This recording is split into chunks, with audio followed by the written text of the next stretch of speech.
પૈસા વધી ગયા લાગે. ચાલો તો ભાઈ બધું કામ કમ્પ્લીટ થઈ ગયું છે. હાલો ભાઈ જારીનભાઈ પૈસા એ પાછો ને હવે જઈ ઘેરે બધા મામાને આડા દેવા ગયા છે. હવે હળું પ્લાનિંગ કરી ઘર તરફ. હા જ પડી જાય આગળ. અહીં ભાઈ ચા આજ છે ને રેકોર્ડ તૂટી ગયો છે ચા પીવામાં. એટલો રેકોર્ડ ને તૂટ્યો પેટમાં બળવા મળ્યું છે. તમે ભાઈ કે ભાઈ હાલો તો ભાઈ અમે હળું હળું પાઈ ગયો. વોટ કરાવે ચા કેટલો પી હવે હળું હળું પાઈ ગઈ ઘેરે.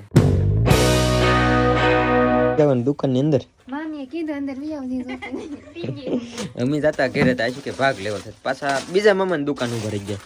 અમારે હગાની દુકાનો છે આમ ગામમાં ત્યાં ઉપાધિ જ નથી. કેટલો ભાગ લીધો વાળો. આ બધું શું કરવાની? ભેળ બનાવવાની. ભેળ બનાવવા ભાગ લીધો છે. આ બધું ઘેર જઈને ભેળ બનશે. કેદી બનાવવાનું નક્કી નહીં પણ ભાગ લઈ લીધો છે. હવે ભાગી ઘેરે પાછા. બિલ હિસાબ મારી દીધો મમ્મી કેટલા છે?